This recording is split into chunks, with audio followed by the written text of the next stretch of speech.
Happy Friday, everybody. Happy Friday. I hope everybody's doing well, has had a great week. This is your Daily Money Live with Janae. And I'm in my hotel room. I'm still at a conference, so it's been a long day. So you're getting this Daily Money Live with Janae from my room while I watch the Thunder and the Nuggets play. So it's on mute and everything. But I wanted to get on here, and it's about money, but in an indirect way, because this live is for my entrepreneurs, those who want to be entrepreneurs, okay? Because I noticed some things, and I've noticed it before, but I never really spoke on it when I'm working conferences. And those of you who have my speaking programs and so forth, my speaking courses, I talk about the importance of conferences in order to book more speaking engagements, okay? In order to book speaking engagements, period, paid ones. Conferences are very important, and so that's why I'm at a conference, and so that's what this is about. It's about, you can tell who is an entrepreneur at a conference. When you go to a conference and you get a booth, you are called a vendor. Okay, you are called a vendor. And the conference that I'm at is probably about 15 vendors that are present. And over again, when I see conferences, I see the same thing. Those who work as vendors and they work for someone else, they treat it as such, okay? They treat it as such. These conferences are long days, okay? They are long days. And so today I went from 8 to 5, and sometimes conferences go longer than that, but today it was 8 a.m. to 5 p.m. The conference is going on the entire time, which means even though they may be at lunch, even though they may be at workshops, people are still going back and forth in front of the booths. All right. So as an entrepreneur, I stay all day. Okay. I don't really move. But you can tell those who work for other people that have booths, like they're attending the booth for the company they work for, they don't get there by 8 a.m. Okay, they may come in 8:30, 9 o'clock. Then they will, at lunchtime, like soon as everybody else supposedly goes to lunch, they go to lunch as well. And then they leave before the day is done. So instead of leaving at 5 o'clock, they may leave at 4 o'clock. Because they're just like, they think nobody else is going to come by the booth. Problem with that, especially at the conference I am at and the conferences I attend, is that you always have some stragglers. You always have some stragglers. You always have some early birds. And so it's important to make sure that you are there. Hey, so the conference starts at 8 a.m., right? I get there about 7:45 because I don't know who's going to be coming down early before everything starts, and I want to make sure I catch them. Then I don't go eat lunch. I sit right there.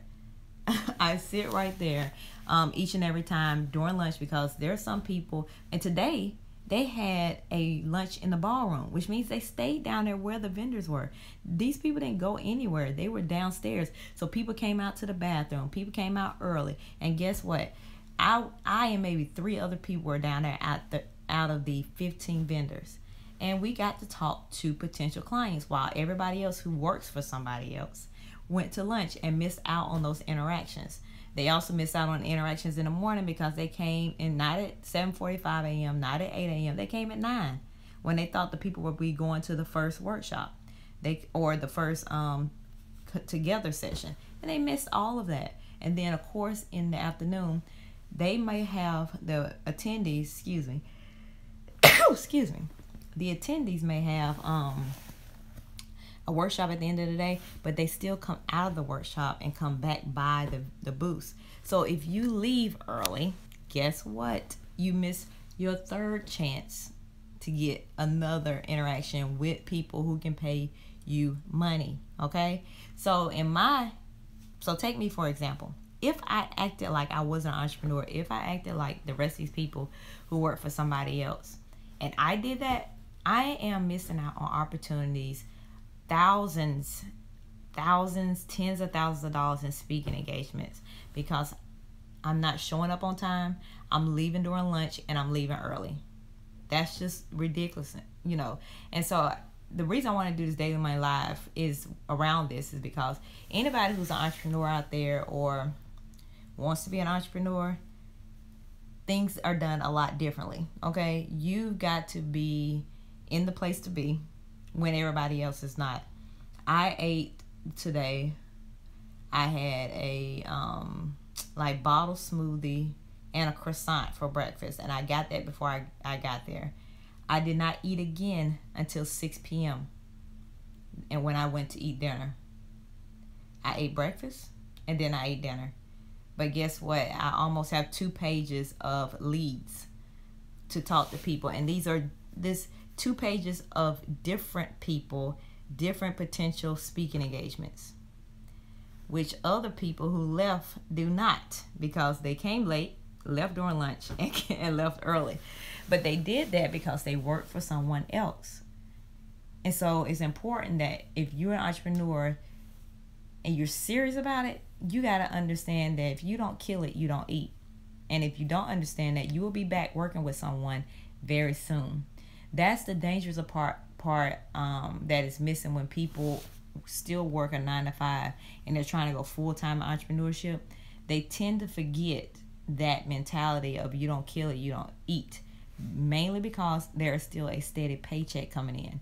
And if they don't recognize it while they're still in that 9 to 5, by the time they go full-time, they'll end up like driving themselves crazy because they're wondering like, why is this not working the way it was working when I had the 9 to 5? It's not that it's not working, it just wasn't working even with the 9 to 5. You still had that check coming in, and you thought you were going hard, but you didn't know how hard you really needed to go once you went full time. This is my 9th year full time as a speaker. And so, like I was telling people today who are a little bit less than years when it came to speaking, is that what I have today was not always this.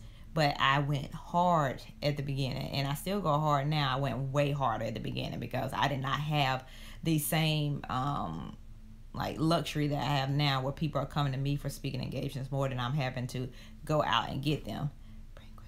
You can definitely bring quick snacks to eat. I didn't have any snacks today at all, actually. I had some water or something. That was it. But the one thing about me is that the adrenaline of conferences and when I'm speaking and stuff, I just don't get hungry until like everything is over. Then I'm starving. So I don't know if that's a good thing or a bad thing. But yeah, so for those of you who are entrepreneurs, who want to be entrepreneurs, definitely understand that you have to go harder than everybody else. Especially if you're in a business like mine that I have to go to conferences and work with along other vendors. Like if you get buddy with these other people, you'll think it's okay that I should come a little late, I should leave at lunch, I should leave early because that's what everybody else is doing. But everybody else is getting paid on a regular schedule, and you're an entrepreneur who gets paid when you do the work. All right, so that's what I wanted to share today. I am not as tired as I thought I was going to be, but I am going to bed soon, Bethany. And nutrition, yeah, I'm just too cheap to get it. You know, nutrition smoothies at these hotels are like $7.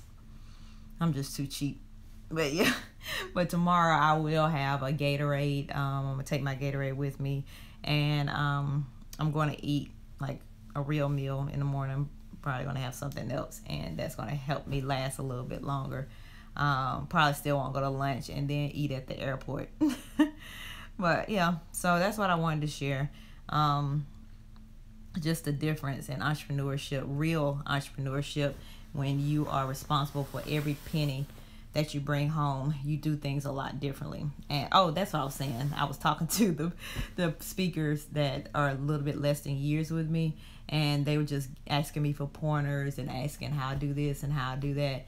And they were asking me about my pricing, because I have my pricing out there for everybody to see at my conferences. And they said, that don't scare people off. I would say, no, because I've been in this for a long time. I'm not my first year or second year. I'm in my 9th year, and I have, a lot of collateral I have a lot of, proof and social proof online and offline of the value that I bring. And because of that, because of the referrals, because of the people talking about how great my presentations are, how great my keynotes are, and how engaging audiences are during that time, and the action that they take, I can charge what I charge and nobody blinks at it. And they don't. And I was telling them, I said, all because I can charge this and nobody blinks does not mean that everybody else can charge that same thing. And so I wanted to help them understand that, because everybody doesn't speak on what I speak on. Everybody doesn't have the same kind of marketing materials that I have. And so forth and so forth. It's just, you gotta always be in your lane and charge what you can charge, and then start upping it from there. That's what I did. I didn't start off at the price that I have now. My first speaking engagement was $1,500. That's where I started off at.